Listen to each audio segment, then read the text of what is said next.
നിക്കടി അവിടെ. എങ്ങോട്ട് പോന്നു? എങ്ങോട്ടും പോകുന്നില്ല, ഇങ്ങോട്ട് തന്നെ വന്ന്. എന്തിനാ ഇപ്പൊ ഇങ്ങോട്ട് എഴുന്നള്ളിയത്? അപ്പോഴിനെ കാണാൻ. എന്തിനാ എന്നെ കാണുന്നത്? അതപ്പോഴിനെ അറിയത്തില്ലേ? എന്നിട്ടാണോ സുമതി കുഞ്ഞമ്മയുടെ മോൻ അശോക മേനവനുമായിട്ട് നിനക്കൊരു ഇത്? കബഡി മത്സരത്തിൽ അവൻ എങ്ങനെയോ ജയിച്ചെന്ന് കണ്ടപ്പോ നീ ഇവിടെ കിടന്ന് ഉറഞ്ഞു തുള്ളുന്നുണ്ടല്ലോ. ജയിക്കുന്നവരാരായാലും ഒരു അഭിനന്ദിക്കുന്നതിൽ എന്താ തെറ്റ്? അന്യനൊന്നും അല്ലല്ലോ, അതും എന്റെ അമ്മായിയുടെ മോൻ തന്നെയല്ലേ. അത്രയ്ക്കും ഇഷ്ടമാണെങ്കിൽ നിനക്ക് അവനെ തന്നെ കെട്ടിയാ പോരെ? ഇഷ്ടമുള്ളവരൊക്കെ എല്ലാരും കെട്ടല്ലേ?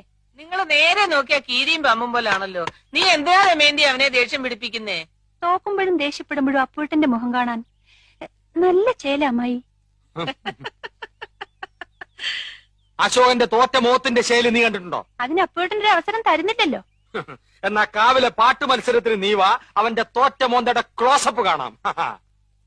ചുമ്മാ തങ്ങിയെന്ന് തോറ്റാ പോരെ, അതിന് ഈ വീരവാദം വേണോ?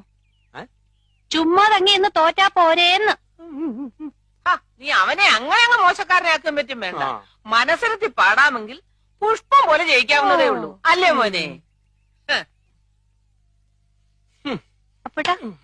അപ്പോട്ടിനോട് സ്നേഹം ഉള്ളോണ്ട് പറയാ, കാവിലെ മത്സരത്തിലെങ്കിലും അശോകേട്ടനെ തോപ്പിച്ചോണം.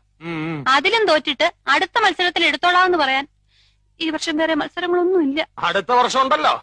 ഈ വർഷത്തോടെ മത്സരങ്ങളൊക്കെ നിർത്തണമെന്നാ കരക്കാര് തീരുമാനിച്ചിരിക്കുന്നത്. എന്റെ ദൈവങ്ങളെ, മത്സരങ്ങൾ നിർത്തിയോ?